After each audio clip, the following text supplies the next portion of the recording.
Good morning, good afternoon, good evening. You are listening to the Thai Expat Daily Show and delighted you've been able to tune in with us yet again for another show. Now, before we do get into today's show, don't forget to like this video and subscribe to the channel if you're watching us on YouTube. And don't forget to hit that notification bell so that YouTube will let you know when the next episode of the Thai Expat Daily Show comes online. Now, if you like listening to us on podcast player, there's a link down below in the description, which will take you to a website where all the available podcast players can be found. And finally, if you like the show, if you support the show, if you want to buy me a coffee, you can do so by clicking on the link for buymeacoffee.com down in the description. So now that's all done and dusted, let's jump into the top 5 stories doing the rounds here in Thailand today, and we'll start with a rather sad story. But Governor Narongsak dies of cancer at age 55. Pathum Thani Governor Narongsak Osottanakorn, who was hailed for his role in coordinating the wild boars rescue operation in Chiang Rai over 4 years ago, has died after unsuccessful treatment for cancer, according to a senior official of the Interior Ministry. He said Narongsak, 58, passed away peacefully at Siraja Hospital at around 6 p.m. on Wednesday. As his superintendent and colleague,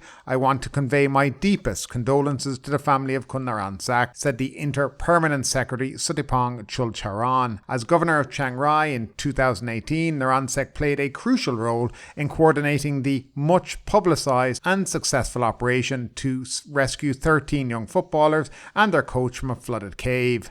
Narongsak was later transferred to serve as a governor of Phao Yau before moving to Pathum Thani. He turned down an approach by the Palang Pracharat party to run in the Bangkok gubernatorial election last year before informing the public that he had been diagnosed with cancer. And this man was one of the main architects behind getting these children. And he was actually meant to be moving roles to becoming a governor in another province during this, and he cancelled that so he could see this whole rescue effort through. He put in a lot of effort, a lot of hours, and made a lot of phone calls to people to get help for these kids. And I think that one of the things, if you look over the time, he was a very stressed man. He never smiled during it, and the only time that his smile was finally seen, I guess, was when that first child came out of the cave. He was a genuine man who genuinely cared about getting these kids out. And it's very sad to see that, at 58 years of age, he's passed away from cancer. I mean, he's a young man, but nevertheless, condolences to his family, and may he rest in peace. Now, moving along,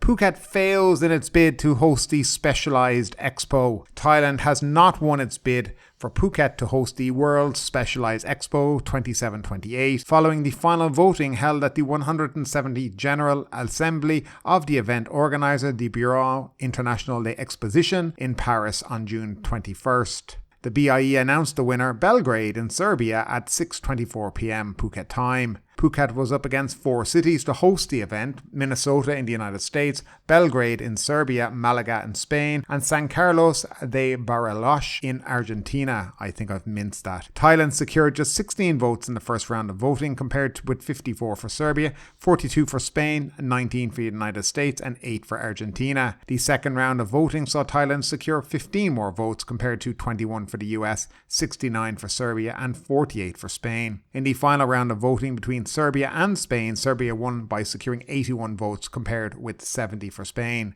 The theme proposed by Thailand for the expo was Future of Life, Living in Harmony, Sharing Prosperity, to be held from March 21st to June 20th, 2028. Now, in the run-up to the final presentation and vote, Phuket Governor Narongsak in Paris on Friday said it's an honour to be able to present the potential of Phuket as a viable candidate city to host the Specialised Expo 2028, Governor Narong said, adding that Phuket is very much regarded as a world-class tourist destination, with over 120 flights arriving on the island from 63 cities each and every day.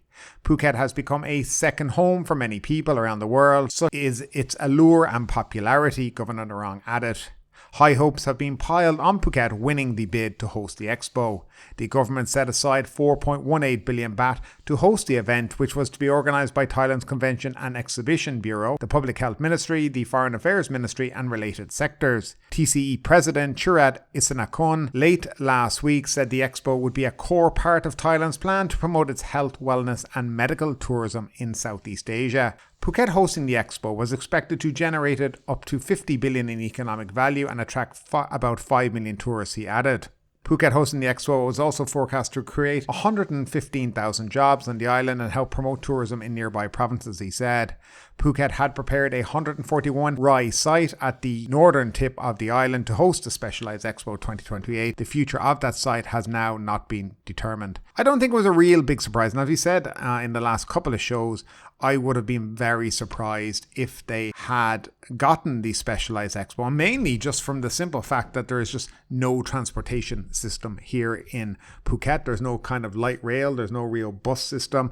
Everything is really under the control of taxi mafia. So how were they planning to get these 5 million people around? And I'm sure these things were looked upon by the different people who voted on it. I think Phuket also maybe were a little bit naive in believing that they were going to beat some of these other countries such as, America and Serbia when it came to the final vote, and maybe a little bit misguided too. The idea that they had forecast them winning this and this was going to be their stepping stone for the promotion of Phuket also, it seems that's a very odd thing to do when you really have very little chance of getting it. I think one of the big things they spoke about when they came to inspect Phuket about this was that the powers that be kind of tried to hide certain areas from them. Didn't bring them to Pathum, didn't bring them to Kamala, didn't bring them to any other places. Kind of had a route for them, showed them only the good parts of the island and left the rest out of it, which, these guys who are coming to inspect the venues will know most about the transportation systems and other things like that. Now, there was talk about this monorail being built here in Phuket. The last known talk about that was last year when they sent out basically a survey to people about the fares. And that was the last anybody ever heard about it. It was meant to start this year and finish by 2026. Further details on that now says it could be 2028 or even 2030. So there's no real rush on this government to even have any form of public transportation that really works for people, a modern form of public transportation. I think that's what's really necessary. This bus they have at Phuket Airport, it's a crappy looking thing. It's not even a new bus. And this is what's shipping tourists around the place. Again, the route of the monorail was just down the centre of the island. It didn't service, the beach resorts where people would be going to, such as Kamala, Patong, Kata, Karan, all these areas. It didn't service any of these places. It also was another strange thing. But of course, probably because the taxi mafia told them you're not building down here. That's probably what went on. But nevertheless, I think obviously the officials in Phuket will be disappointed they didn't win it. It's not a surprise to me, but I think it's time to move on from that and start to really think about developing Phuket in a sustainable fashion over the next couple of years. Now, moving along as well and keeping on that kind of the topic of tourism. But tourism firms cash in on travel boom. No big surprise here, but tourism-related businesses continue to thrive during the first 5 months of this year, especially foreign currency exchanges, travel agencies, tour guides, restaurants, and hotel, resort, and condo companies. Now, according to the latest data from the Commerce Ministry Business Development Department, the proportion of newly established businesses related to tourism accounted for 8.1% of the total, up 96% for the period. Businesses involved in foreign exchange currencies registered a 389% increase, followed by travel agency businesses with a 281% increase, while tour guide firms gained 225% and restaurants jumped 67%. Hotel, resorts and condo businesses increased by 49% for the period. The growth was attributed to the continuous increase in foreign tourists and the Thai economic recovery, reflected by a rise in consumer confidence index, said Tasapon Danasuprata, Director General of the department. He said the department expects registration of new businesses to reach 42 to 45,000 entities for the first half of 2023 and 75 to 78,000 entities for the full year. In the first 5 months, the number of newly established businesses tallied 39,660, a rise of nearly 18% year on year, the highest in a decade. The top 3 categories for new businesses during the period were general construction, real estate and restaurants, accounting for 7.5%, 7.3 and 4.69 respectively, according to the department. So there's no real surprise in any of this. Yes, tourism numbers are up because the country has been reopened after the COVID pandemic. Tourists are now back and flocking to Thailand, especially during the higher part of the season. The outlook for the next high season is very, very good. From talking to a lot of hoteliers, their on-hand bookings right now have putting some hotels at 50-60%, and it's only June, and this is for the high season. So Phuket is going to be very, very, very busy, and expect the price of rooms to increase as it gets busier and busier, of course, demand and supply. But nevertheless, it's great to see Thailand doing better. It's great to see them focused on their tourism industry. Again, it would be nice to see some form of sustainable thinking going on here in relation to the tourism. I mean, Phuket is an example of a very small island, but there's no real plan on how it's to be developed, and hence you get what you get here. But nevertheless, I don't know what you think about it, but I'd love to know down below in the comment section. Now, another strange old story, which happened to me once, by the way, but we'll go through it. Phuket Airport Limo Co-op fined 180,000 for tour shop stops. An airport limousine cooperative has been fined about 180,000 baht for its drivers stopping at tour shops before delivering passengers to their hotels or other destinations in breach of the terms of its concessions to serve tourists at Phuket International Airport, tourist police have announced. Action against the taxi cooperative was confirmed during a visit to Phuket by Major General Krit Warit, commander of the Tourist Police Region 3. The offending operator was named as Phuket Airport Limousine and Business Service Cooperative Limited, which has an office just south of the airport as the base of its operations. Phuket Police and Tourist Police have also asked for the driver's licenses of the vans and taxi drivers involved to be suspended, reported the Phuket office of the Public Relations Department. The fines and call to suspend the driver licenses followed officers conducting inspections at 19 sites on the island, including van and taxi kiosks, the report noted. The practice of passenger vans and taxis stopping at roadside tour shops in the hope of selling tours or even have tourists change their place of accommodation has plagued Phuket tourism image for a decade. It's common knowledge that the tour shops and the driver both receive commissions on any sales made. While in Phuket yesterday, Major General Krit joined meetings with several relevant agencies to find measures to rebuild confidence in safety for tourists. At Phuket Airport yesterday morning, General Krit led a meeting joined by Phuket Tourist Police Chief of Immigration at the Phuket Airport, the Saku Police Chief, and Monchai Tanan, the General Manager of the Phuket International Airports of Thailand. The aim of the meeting was described as to integrate and find a solution to the problems of tourists being taken advantage of and not providing convenient service when using tour counter services and the use of public transportation vehicles at Phuket International Airport. Again, this is not an unknown thing. It's not unusual. It's been going on for a long time. Indeed, one of the very first times that I ever came to Thailand, I got into a taxi at the airport, and I remember distinctly I was meant to be going to Kata, and the taxi driver at the time stopped halfway at a tour shop. A woman came out and started trying to sell me tours. Now, we were meant to, I was a private taxi I'd hired, and I was meant to go direct. At the time, I was very naive. I didn't really know. I think it was my first or second time to Thailand on a holiday. So, I wasn't overly concerned, and I just said no, and I don't need any tours. I've already got that sorted. And next question, do you have a hotel? And blah, blah, blah. But I have heard of people going to these places and, asking about tours and saying no, and then asking, what hotel are you staying at?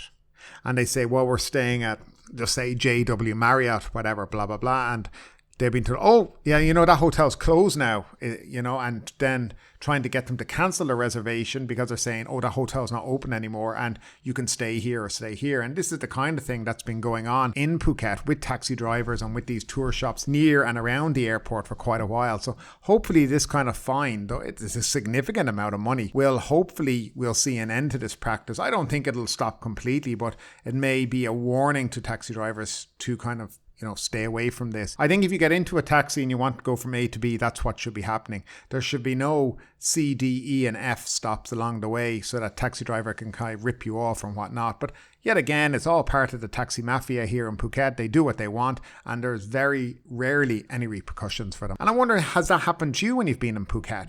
Have you ever had it? I'd love to know your experiences down below in that comment section as always. And finally, overstaying Algerian man trying to evade Thai immigration by dressing as a woman was arrested in Bangkok. An Algerian man was arrested in Bangkok for 251 days of overstaying his legal visa after he allegedly tried to dress as a woman in order to avoid Thai immigration officers. Well, fair play to him. Relevant officials from the Bangkok Thai Immigration Office told local news media that earlier this week they arrested a 38-year-old Algerian man at a housing estate in Bung Khum. Officers found that the Algerian man was dressed as a woman before they arrested him.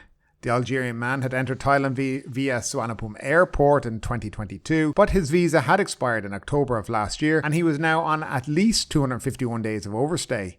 The Algerian man admitted to his officers that he dressed as a woman on a regular basis to avoid being identified and arrested for overstay. He was apparently concerned about smart camera technology being utilised in tourist areas to identify overstayers. It was not immediately clear how, despite the disguise, Thai immigration was able to identify and arrest the suspect. The name of the suspect was withheld from Thai media, however. The Thai immigration stated that the man would be deported and sent back to Algeria.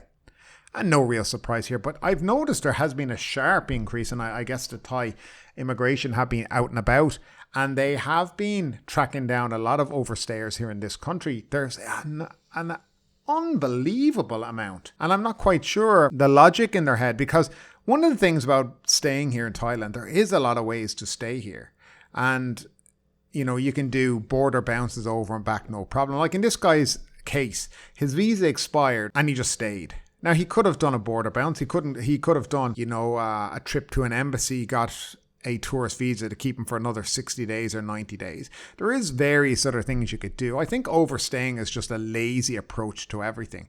And the fact that he obviously seems to have some money, he seems to have a life. Why on earth would you put it in such jeopardy by overstaying like that? It's a strange situation. Certainly one I would never let myself get into, and I know a lot of you guys out there wouldn't either. But that's it for today, folks. Thanks again for tuning in as always. Have a great day, stay safe, and we'll see you tomorrow. But ultimately, with this story or anything else that stood out to you today, I'd love to know your thoughts in the comments down below. Because yes, this is a news show, but it's also a conversation. Now keep that conversation going. Make sure you like this video, subscribe to the channel, share the video, and do all the good stuff that does help that YouTube algorithm. But ultimately, my name is Kieran Mack. You've been listening to the Thai Expat Daily Show, and we will see you next time.